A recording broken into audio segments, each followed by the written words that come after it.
ओशो एक ऐसा नाम जिसे सुनते ही दिमाग में दो ही तस्वीरें बनती हैं, या तो कोई बहुत गहरे ज्ञानी की या फिर विवादों के शहंशाह की। लेकिन सोचिए, जिस इंसान के बारे में इतनी किताबें लिखी गईं, इतना कुछ कहा गया, वो खुद कहता था कि उसकी कोई कहानी है ही नहीं। तो आज हम ओशो की लाइफ स्टोरी की बात नहीं करेंगे, बल्कि उन आइडियाज में गोता लगाएंगे जो शायद हमारे और आपके बारे में हम सबकी कहानी बताते हैं।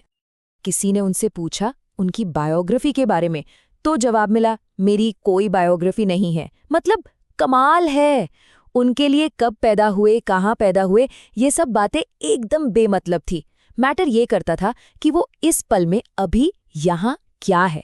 वो कहते थे कि ये जो बायोग्राफी होती है ना, ये असल में ऑटोबायोग्राफी नहीं, ईगो बायोग्राफी होती है।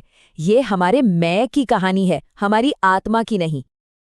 अच्छा, चलो लाइफ स्टोरी नहीं तो फिर क्या, उनके विचार, उनका कोई बिलीफ सिस्टम, उसकी बात कर लेते हैं। लेकिन यहाँ भी एक मजेदार ट्विस्ट है। ट्विस्ट ये है कि ओशो कहते हैं मेरा कोई बिलीफ सिस्टम है ही नहीं। मतलब हद है। उनके शब्द थे, मैं विश्वास करने में ही विश्वास नहीं करता। उनका काम कोई नया धर्म या नया सिस्टम बनाना नहीं था, बल्कि सारे सिस्टम्स की दीवारें गिराना था। चाहे आप कैथोलिक हों, कम्युनिस्ट हों या कुछ और। वो कहते थे मैं यहाँ सब तोड़ने आया हूँ। तो एक इंटरव्यू में किसी ने पूछ ही लिया, भाई साहब तो फिर ये है क्या जो आप कर रहे हैं? ओशो ने कहा, ये कोई प्रोग्रामिंग नहीं है, ये डीप्रोग्रामिंग है। सोचिए, जैसे कंप्यूटर में समाज ने हिंदू, मुस्लिम, कम्युनिस्ट होने का सॉफ्टवेयर डाल दिया है। मेरा काम बस उस सारे सॉफ्टवेयर को डिलीट करके आपको फैक्ट्री सेटिंग पर रीसेट करना है, बिल्कुल वैसा जैसे हम सब पैदा हुए थे, एक खाली स्लेट। तो चलिए इसी खाली स्लेट वाले आइडिया से शुरू करते हैं हमारा पहला हिस्सा, मेरी कोई कहानी नहीं, और समझते हैं कि ये खालीपन, ये शून्यता असल में है क्या। ओशो कहते हैं कि अगर हम अपने अंदर झांकते जाएं, परत दर परत हटाते जाएं, मैं डॉक्टर हूं, मैं भारतीय हूं, मैं पुरुष हूं, ये सब परतें हटाने के बाद अंदर क्या मिलेगा? सिर्फ एक खाली जगह, नथिंग। और यही खालीपन, यही शून्यता वो परम अवस्था है जिसे बुद्ध ने निर्वाण कहा था। ये वो जगह है जहां ये मैं वाला टेप रिकॉर्डर बंद हो जाता है, अहंकार खत्म। लेकिन ये अहंकार है क्या भला? ये ईगो जो इस शांति और हमारे बीच में चाइना की दीवार बनकर खड़ा है, आखिर ये आया कहाँ से? चलिए इसको समझते हैं एक कहानी से। हमारे दूसरे हिस्से में अहंकार, चूहे से शेर। ओशो के हिसाब से ईगो कुछ नहीं, बस एक नकाब है। किस चीज का नकाब? हमारे अंदर के गहरे खालीपन का, इस एहसास का कि मैं कुछ भी नहीं हूं। तो क्योंकि अंदर से खाली महसूस होता है, हम बाहर से कुछ खास बनने की कोशिश करते हैं, और यही कोशिश ईगो है। जैसे खाली ढोल सबसे ज्यादा आवाज करता है, बिल्कुल वैसा ही ये बीमारी सिर्फ इंसानों में है। कोई भैंस डिप्रेशन में नहीं जाती कि मैं काफी सुंदर नहीं हूं। लेकिन हमें बचपन से सिखाया जाता है, बेटा कुछ बन के दिखाओ, शर्मा जी के लड़के को देखो कहाँ पहुंच गया, जैसे तुम हो वो काफी नहीं है। डॉक्टर बनो, ऑफिसर बनो, पैसे कमाओ। तो अपने अंदर के खालीपन को भरने के लिए ये जो कुछ बनने की रेस है ना, बस वहीं से ईगो का जन्म होता है। अब यहाँ एक सवाल उठता है, भाई इसमें गलत क्या है? एम्बिशन तो अच्छी चीज है, मेहनत करके कुछ बनना, माँ बाप का नाम रोशन करना, इसमें क्या बुराई है? आईने में देखकर खुद को शाबाशी देना कि वाह यार क्या काम किया है, इसमें प्रॉब्लम क्या है? इसी का जवाब ओशो एक कहानी से देते हैं। एक योगी था, उसका एक पालतू चूहा था। चूहे पर बिल्ली ने हमला किया तो योगी ने मंत्र पढ़कर उसे बिल्ला बना दिया। फिर बिल्ले पर कुत्ते ने हमला किया तो उसे चीता बना दिया, और जब चीते पर शेर ने हमला किया तो उसे शेर बना दिया। लेकिन शेर बनते ही वो भूल गया कि वो कभी एक छोटा सा चूहा था। वो इतना शक्तिशाली हो गया कि वो अपने बनाने वाले उसी योगी पर हमला करने लगा। बेचारे योगी को मजबूरन कहना पड़ा, पुनः मूषको भवा, जा बेटा फिर से चूहा बन जा। कहानी में तो ठीक है, योगी ने मंत्र पढ़ा और शेर वापस चूहा बन गया, पर ओशो कहते हैं असल जिंदगी में ऐसा कोई अंडू बटन नहीं होता। हम अपने ईगो को, अपने अहंकार को इतना बड़ा, इतना भारी कर लेते हैं कि आखिर में हम खुद ही उसके वजन के नीचे दब जाते हैं। इसका एक जीता जागता उदाहरण चाहिए, डोनाल्ड ट्रंप को देखिए। दुनिया का सबसे शक्तिशाली आदमी, अमेरिका का प्रेसिडेंट, लेकिन उसके बाद भी उनकी एक ही रट थी, मुझे नोबेल प्राइज क्यों नहीं मिला? ओबामा को मिल गया, मुझे क्यों नहीं? मतलब ईगो की भूख कभी नहीं मिटती, वो हमेशा और चाहता है।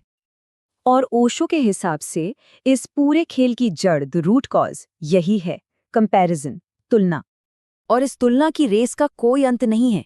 आपके पास पावर है तो किसी के पास ज्यादा पैसा होगा, आपके पास पैसा है तो कोई आपसे ज्यादा सुंदर होगा। सबसे मजेदार किस्सा तो नेपोलियन का है।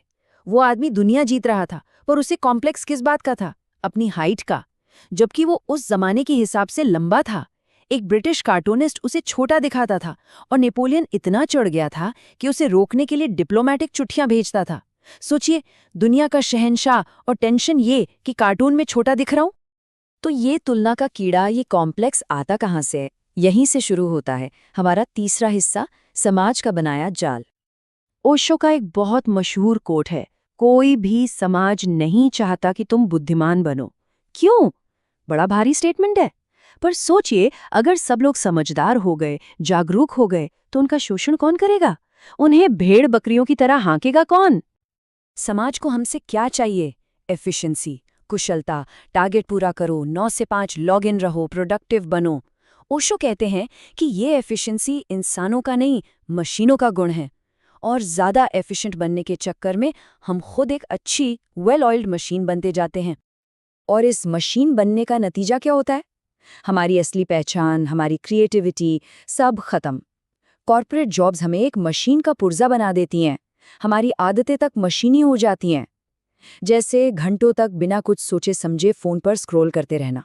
एक्सेल शीट भरते भरते जिंदगी की बैलेंस शीट खराब हो जाती है। और इस पूरे सिस्टम को, इस जाल को मजबूत बनाए रखने के लिए समाज के पास एक ब्रह्मास्त्र है, जेलसी, ईर्ष्या। हमें हमेशा दूसरों से तुलना करने पर मजबूर किया जाता है ताकि हम कभी भी संतुष्ट न हो पाएं। सोचिए, एक ऐसी गोल सीढ़ी है जिसका ना कोई शुरू है ना कोई अंत। हम सब उस पर बीच में कहीं खड़े हैं।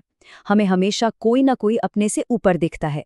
कोई ज्यादा अमीर, कोई ज्यादा कामयाब, कोई ज्यादा खुश, और हम पागलों की तरह ऊपर चढ़ने की कोशिश करते रहते हैं। ओशो कहते हैं कि इस पागलपन से बचने का एक ही तरीका है, इस सीढ़ी से कूद जाओ। तो सवाल यह है कि इस पागलपन वाली सीढ़ी से कूदा कैसे जाए? और यही हमें ले जाता है हमारे आखिरी हिस्से पर, देखने की कला। लेकिन अगर हम ईगो से लड़ नहीं सकते तो रास्ता क्या है? क्योंकि अगर आप ईगो को छोड़ने की कोशिश करेंगे तो एक नया और भी खतरनाक ईगो पैदा हो जाएगा, स्पिरिचुअल ईगो। अरे, मैंने तो अपना अहंकार छोड़ दिया, मैं कितना महान हूं। ये सबसे बड़ा अहंकार है। तो करें क्या? ओशो बुद्ध का रास्ता बताते हैं, लड़ो मत, कुछ मत करो, बस देखो। अपने ईगो को, अपने गुस्से को, अपनी जलन को बस एक साक्षी की तरह देखो। जैसे सड़क के किनारे खड़े होकर ट्रैफिक को देखते हैं ना, बिना जज किए, बस देखो। दुनिया ने हमें बताया कि तुम कुछ नहीं हो, अब खुद इसे स्वीकार कर लो, हाँ, मैं कुछ नहीं हूं।